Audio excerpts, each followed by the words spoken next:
Hello, Professor Toybox here along with Jack Skellington, and today I'm putting the finishing touches on my Land of the Dead toy box.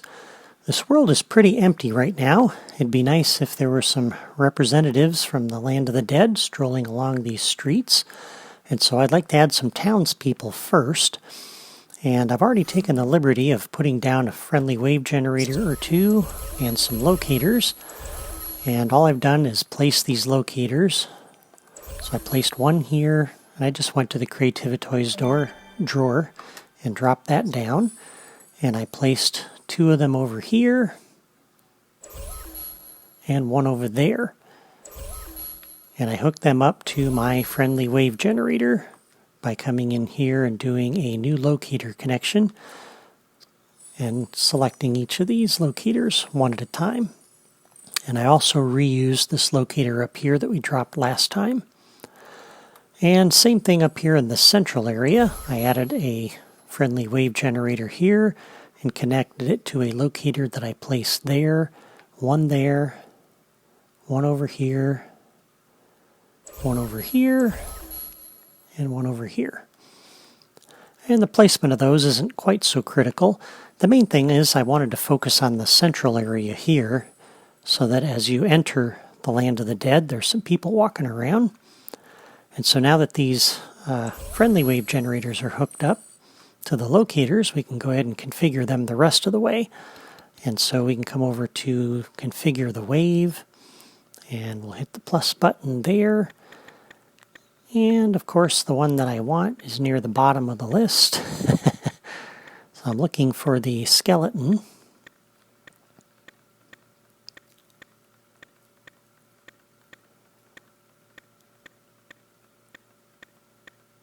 And it doesn't scroll very fast, unfortunately, but there's nothing I can do about that.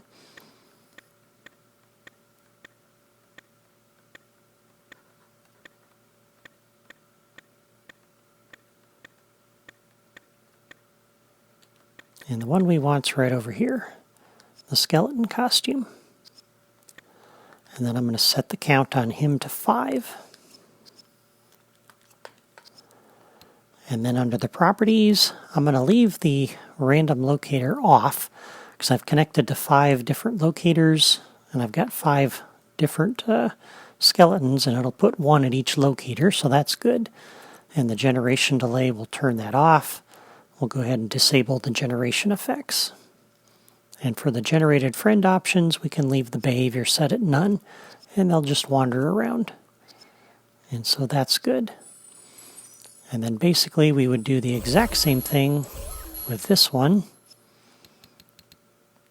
Come down and configure that wave. And select the skeleton, which is all the way again at the bottom of the list. But between these two friendly wave generators, that will give us 10 different townspeople that will be wandering around. And since I can't add a lot of these, because that would consume a lot of resources and bog the toy box down, I'm going to have to settle for just 10, 5 per wave generator, and they'll just wander around. And so I'm keeping them confined here to the middle of the toy box, this central area, and only on the main floor. Oops, I wanted to set his count at 5. And again, under the properties, we'll turn that off, turn that off. And so they'll stay on the main floor, and they might wander over here to the base for tower number 3 or the base for tower number 2, and that's fine. I can't really stop them from doing that, and that's okay. And so to kick those off, we'll come over to our level starter. And on the level starter, when catalyzed, when you first come into the toy box, we'll come over to our friendly wave generators and generate the wave. We'll do the exact same thing with the other one.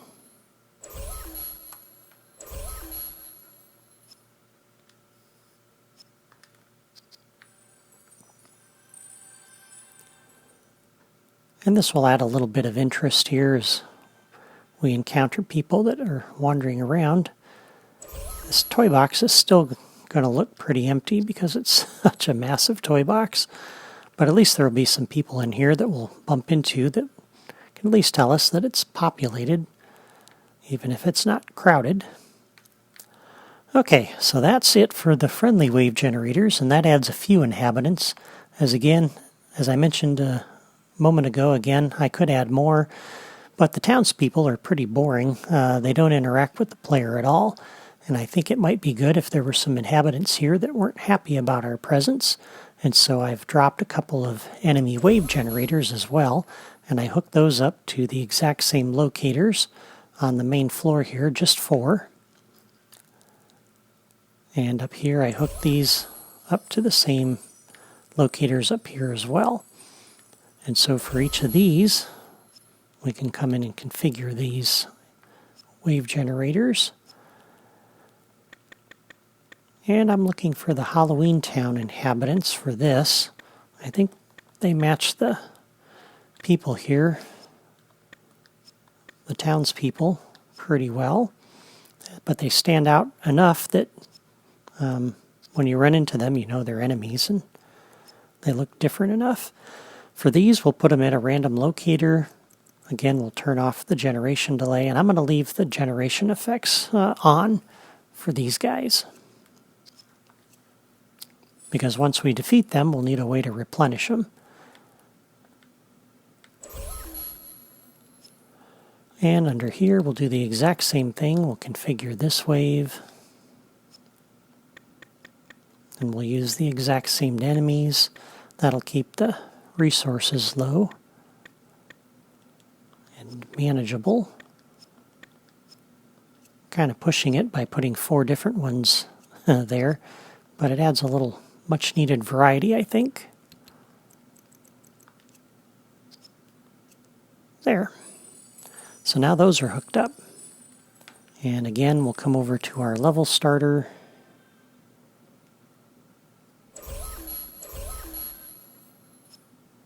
And we'll do a new logic connection on catalyze.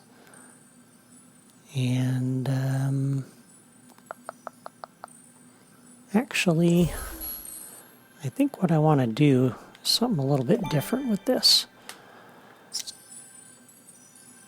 And I'll tell you what I'm thinking here in just a moment. But since we need to replenish these, we're going to have to use a time delayer to do this, and I want to run it through a logic gate. So let's see, I think the time delayer is this way. Nope, the other way. There it is. And we're going to do this for each of these separately. And again, I'll explain what I'm doing in just a second. Let me get these down. Okay. So once the enemies are in here and we defeat them, we need a way to regenerate them. And as I've mentioned in previous videos, I can't go directly from the wave generator here over to like a logic gate and turn around and come back, because the wave generator seems to need a little bit of time to reset itself. And so what we're going to do is, on a new logic connection, when the wave is defeated, we're going to come over to our time delayer, and I'm going to start the delay. And for the time delayer, oops, I'm going to set the properties on this so that the delay time is about 30 seconds. So they won't show back up right away. I don't want the player to get bogged down fighting enemies. And on a new logic connection, when the delay is completed, there we go, we will input into the logic gate. And then from the logic gate, we'll output and come over to the wave generator and generate the wave. And if I didn't have the logic gate in here and I just went directly to the time delayer and then directly back to the wave generator, I'd have no way to break this cycle. And I think I might need a way to do this when I'm playtesting this level. And that's what the logic gate is here for. So right now, we're coming through there and doing that. And in order to be able to break this cycle, I don't want to connect my level starter directly up to that enemy wave generator. I want to come through the logic gate. And so we're going to come over here, back to the level starter now.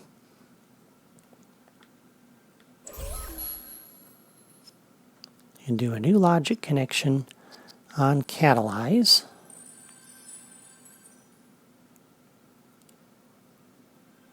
We'll come over to the logic gate.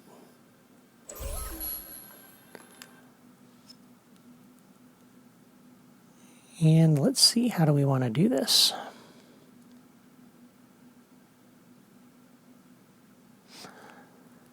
Actually, I think I'm going to do an open on this gate from here.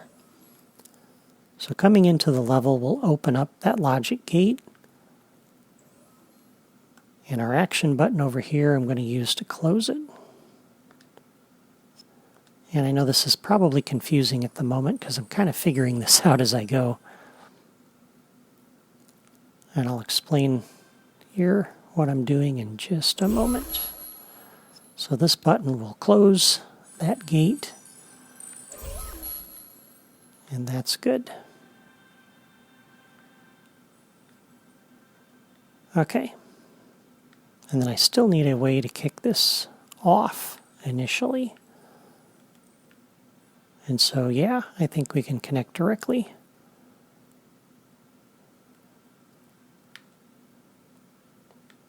To the level starter.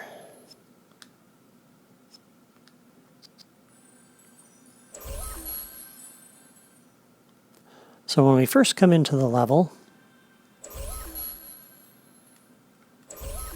we'll come over here and generate the wave for the enemies, and they'll show up just like we did with the friend generators. And everything is fine. They'll be wandering around, no problem.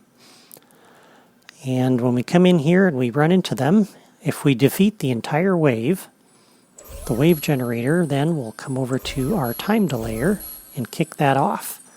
And 30 seconds later, this will come through the logic gate. And because the level starter has this open at the very beginning, it'll pass through there no problem and generate a brand new set of enemies. Because we have this connected on wave defeated. And so there we have the cycle going. And it's just going to keep replenishing the enemies as we keep defeating them. Now, if we get to a point where we're testing and we need to break the cycle, so when we come over here, I want our button for this, when pressed, not only will it remove our relative and the mission giver over there, but we're going to come over to each of these enemy wave generators and remove them as well. And that way, we'll defeat the wave. And that way, all of the enemies and all of the interactive things will be out of here. And we can wander around this level as need be and work on fixing things, and we don't have to be pestered by those.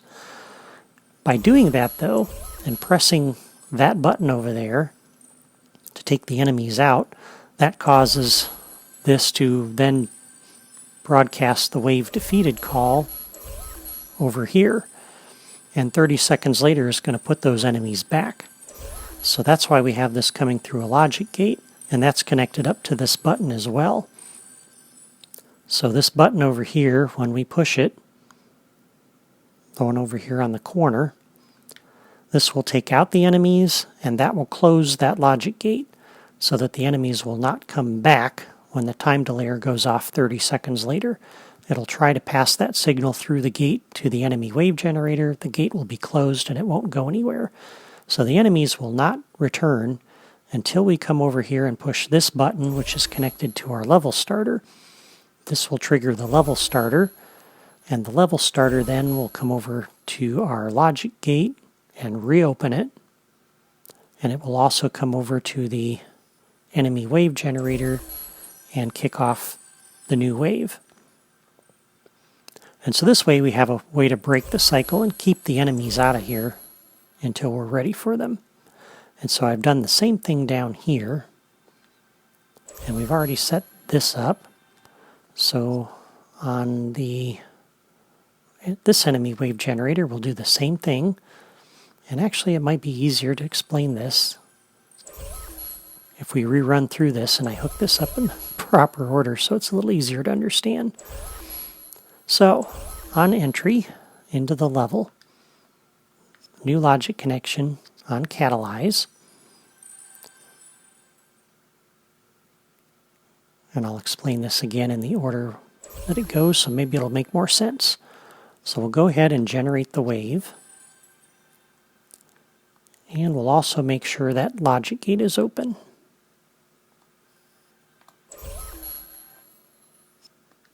So back to the level starter on catalyze. Not only will it generate the wave, it'll make sure this logic gate is open so we can replenish the enemies when they're defeated. So this will open the gate. Now when the wave is defeated on the wave generator, we do a new logic connection on wave defeated. Come over to our time delayer and start the delay. And again, I want the time delayer to run for 30 seconds. And when the delay is completed, we'll come over to our logic gate and input into the gate. And the logic gate in turn on output will come over to our wave generator and generate a fresh wave of enemies. And then that cycle will continue because that gate remains open. But if we need to do some testing and we don't want the enemies in here, then on our other button over here, we'll make sure we take those enemies out.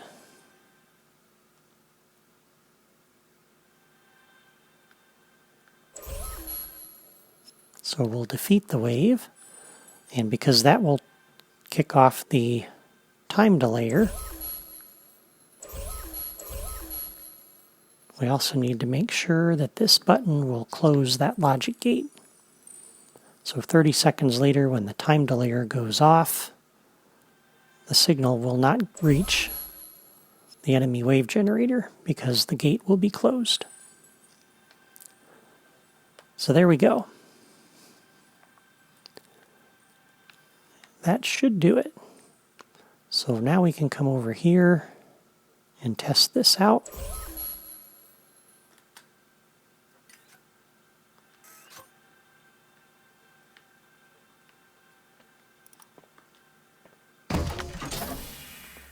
That will generate our mission giver, our relative. That will also generate the townsperson for the side quest, and you see the two of them on the radar marker, the yellow dot and the blue exclamation point. And now as we head into town, I'm already seeing some people wandering around, which is good. And it looks like one of them's an enemy there.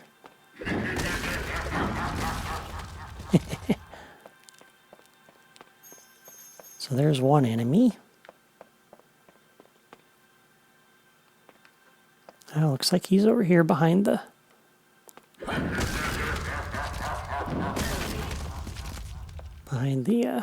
lattice work.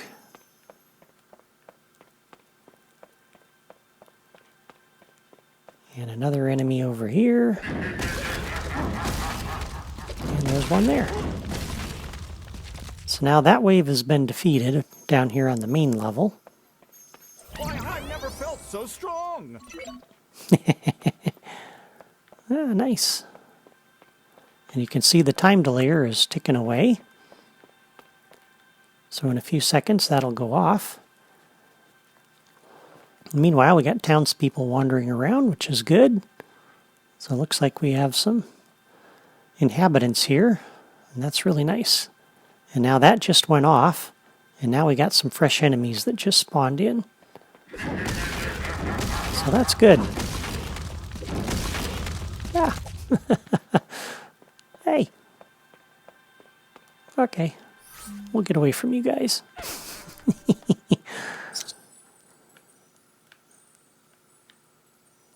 Now we should be able to come over here and hit this button and take them out.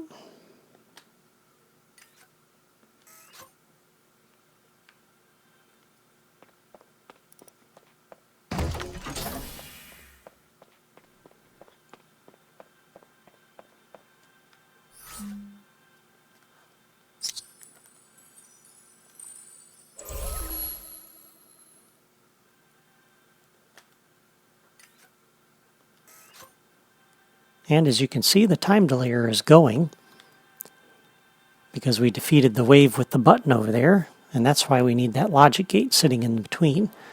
But now that gate should be closed, so that went off, and no enemies are showing up. So that's really good. So now we can wander around in here and do whatever we need to do. So that's great. Okay. Now, you'll remember from the very first video in this series, I had added a challenge up here, and I'd put a challenge maker down, and we had kind of a flight game with some rings that I flew through using the crow pack. And I'm not going to build that for you today because I've already shown you how to do that once before. It's the exact same challenge that I built in my Flight Games number 2 video where I showed you how to build a path-based air race. The only difference here is that instead of using a helicopter, I'm using the Crow Wing pack. And so on the challenge maker properties, you would leave the challenge type as all vehicles and mounts, and then it won't automatically put you in a helicopter when the challenge begins. But basically, it's the exact same challenge that I built in that video, Flight Games number 2. So if you want to add that to the toy box, you can follow that video to do it. And again, you can have that path when you lay it out, go anywhere you want. I had it running underneath here and looping up around over this way behind the tower and then coming back up over this bridge and over the train and looping back around this way until it was finishing here on top of the challenge maker. And just make sure the final point in the path is over top of this platform so that when the challenge is over, you'll just drop back to the ground and not fall down and die. I didn't loop this particular path when I put it down for this. In Flight Games number 2, I did put it as looped. In here, you wouldn't. So just make sure the first point is out here somewhere, so they have to leap off of that platform and use the crow pack to start flying. And then the final point in the path would end up somewhere over here. Not in the path of the train, and probably not directly over the challenge maker, so they don't fall back down on that and activate it again when the challenge is over. Another idea I had for a side quest in this toy box was to round up some critters. And there are some colorful alien critters that would make good stand-ins for the Alebrijes. You would set up a mission giver next to a collection pen, and I was thinking of maybe doing that down here in this little area. It'd be centralized down here, and the critters would be generated in this area as well, both this lower level and this upper level, maybe over on the main floor of the towers. And by putting the collection pen here, it's kind of centrally located to all of the towers.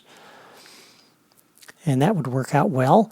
And anyway, as I said, you'd set up a mission giver here next to the collection pen, and accepting his side quest would generate some critters in the toy box that you'd have to find and bring back to the collection pen. And I'm not going to build Death's side quest either, because I've already done that in my Toy Box Tutorials series in episodes 19 and 20. So I'll leave that as an exercise for you if you want to build such a quest in your Coco toy box. My memory's getting a little bit full here on my Wii U, so I didn't want to push it. But I know on other consoles and on the PC you can do that, and you'd probably have plenty of memory for it. So with that, this toy box and this series are finished. This was a fun toy box to build, and it's even more fun to play. I like how the randomness makes it different each time you play it, so you can replay it as many times as you want and have a unique experience every time.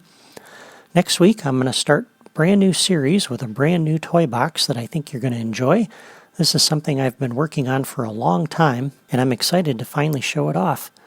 Until then, thank you for watching, and a special thank you to all of my subscribers and followers for your comments and support. If you're not a subscriber yet, all you need to do is sign up on my blog or subscribe to my YouTube channel so you won't miss a single one of my Disney Infinity projects or videos. If you want to build this toy box yourself, you'll find floor plans and logic diagrams on my blog that will help you out. Thank you for watching, and I'll see you next time.